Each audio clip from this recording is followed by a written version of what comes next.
This is a traditional, old design that has human headhunting associations.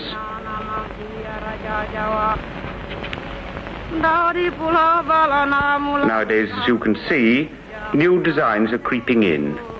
Someone seems to have seen a picture of the trooping of the color. Aeroplanes, too, are becoming symbols to replace the hawk and the hornbill as all-seeing eyes.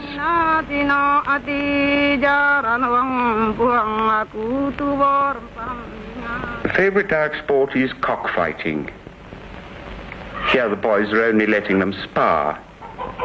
In a real fight, the cocks have huge, long, vicious spurs put on them, and they fight to the death.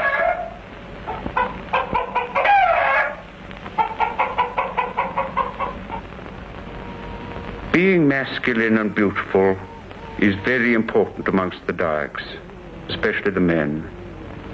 They're extremely vain, and I suppose they have more time to spare in beautifying themselves than the women. They do their hair in very elaborate, complicated styles, sometimes that take hours to complete. The whole body is decorated with all kinds of tattooed patterns. It may take a man as much as 10 or 15 years to get the whole set complete. The patterns are put on with a stencil cut out of dried leaf. Ink is made from soot and pounded leaf, and then smeared over the stencil. It's pushed down onto the arm so that the pattern comes out on the flesh. This is quite difficult when the arm is round and the stencil is flat.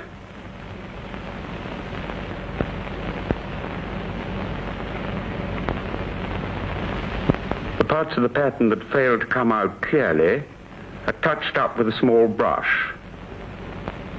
The stuff he's putting on is mainly soot, which has to be banged and tapped through the skin exactly along the line of the design.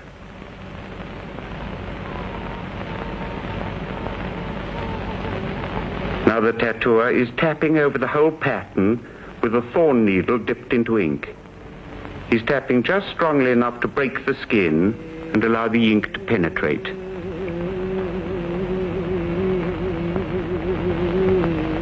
The position of tattooing on the body has its own significance. Having your throat tattooed is one of the earliest marks of Dayak manhood. This can be really very painful.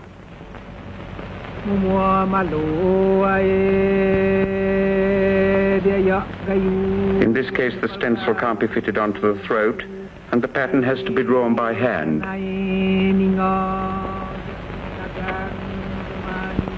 Karwang mangandai ningajaku udun mangandai karwang baradu ikalalu besai ya Allah besangi hati di bujang sigat bujang kapadat bilia nga besai talu pulai kasadau kaya baru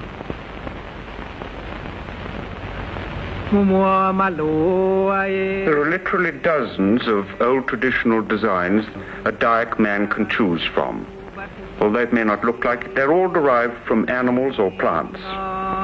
Often designs like this one will tell a story of a journey into the interior, or a successful adventure, or a year's work in some other part of Borneo. The whole longhouse turns out when there's a trial or a dispute. Here's a man who can't settle his argument. It immediately becomes a matter for everybody in the longhouse. Everybody's entitled to have their say, join in the argument. This is the other contestant in the case. It's more than a trial by jury, it's trial by the whole community. These discussions can go on for hours and hours, but they do usually reach a decision in the end. If a man has broken the customary law, then he's fined. Or if a man, as here, is having a dispute about who owns a piece of jungle, then usually there's agreement in the end.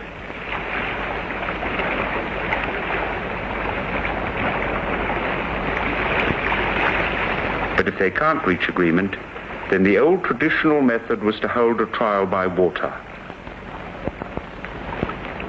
Here's one of the contestants being prepared by the chief to see how long he can stay underwater, and here's the other. For them, it's a serious matter. So each man has got to have an elder, an expert person looking after him to see that he doesn't drown himself. Whoever stays underwater longest is believed to be in the right. He wins the case. They start the test. He's hanging onto the stick for dear life.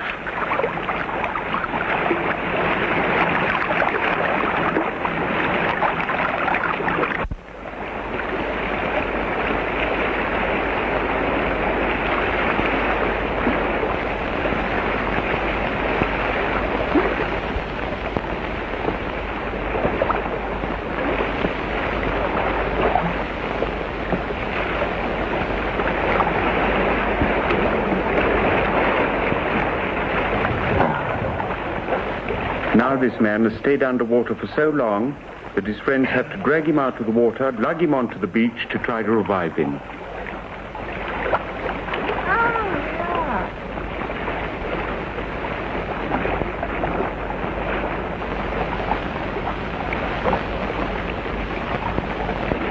And the other fellow?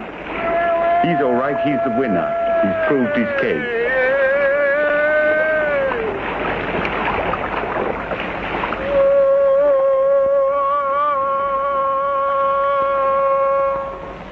The rice in the jungle clearings takes about 6 months to ripen. Then the families turn out to harvest it. They cut off only the ears with tiny knives. With luck, there'll be enough food for the whole of next year, 4 times a day. If there's not enough, it'll be near disaster. But this year, there's been a good harvest and everybody's delighted.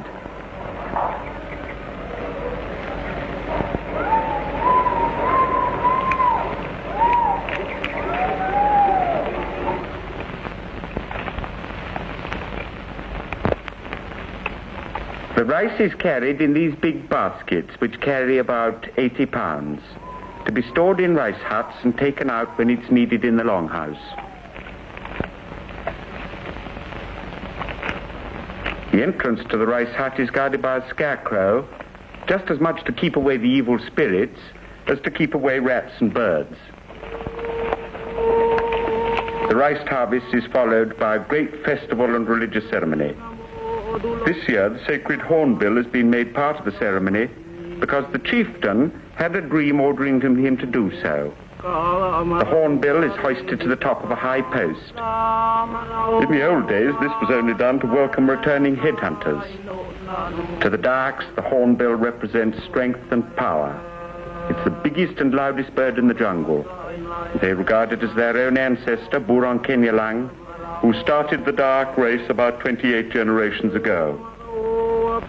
The aeroplane is beginning to replace the Kenyalang as a symbol of power. This is an occasion when everybody gets dressed up. This little girl has found my film pack has another use.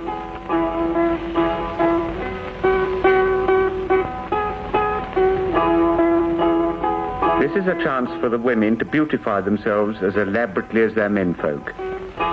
Strings of silver dollars are hung round this girl's waist. This lovely headdress is supported by a cane interior frame, hung all around with red, black, yellow and orange beads.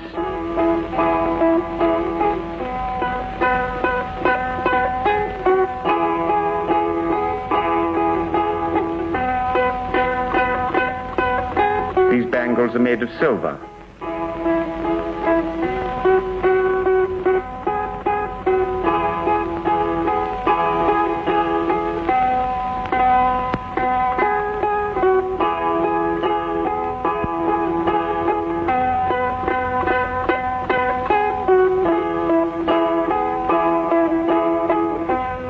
All the ornaments are treasured possessions carefully preserved for these feast days.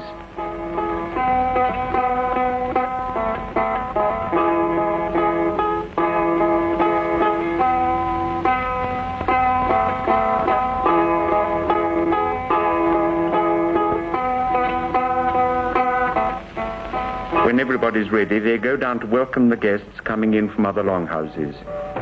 The men carry shotguns to welcome them with bursts of fire, and the women beat gongs to prevent the omen birds from hearing any disrespectful remarks that the children may make.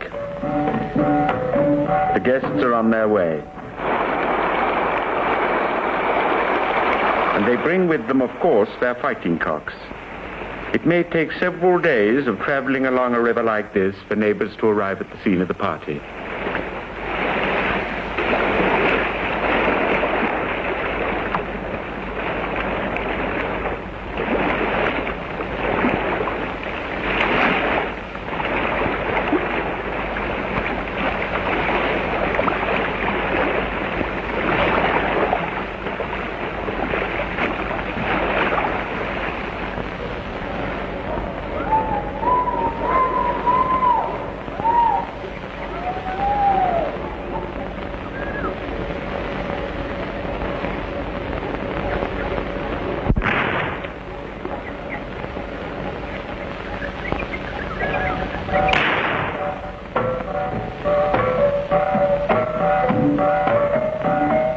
Beating gongs are warding off the evil spirits.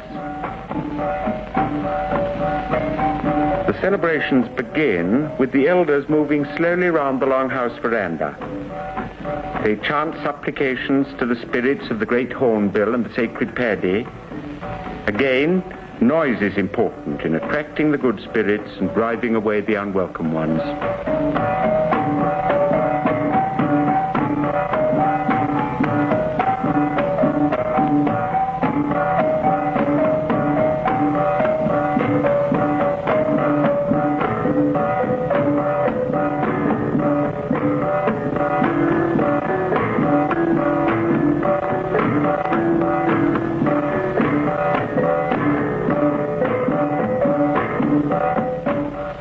Drinking is always part of these kind of ceremonies. First of all, they pour spirits to the other kind of spirits, and then every guest is given a drink. All Dayak ceremonies are liable eventually to develop into very heavy drinking parties.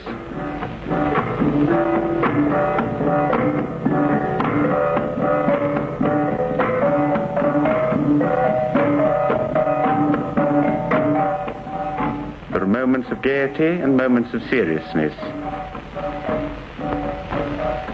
This is serious again, as one of the elders circles all the guests present with a sacrificial cockerel.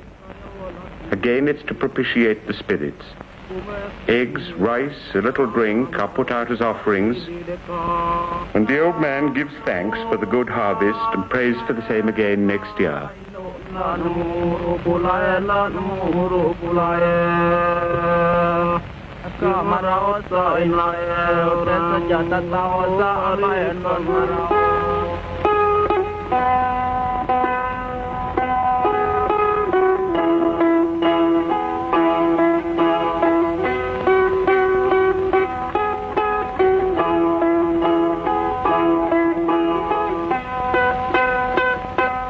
Dancing plays an important part in every festival of this kind, and the idea behind it is still head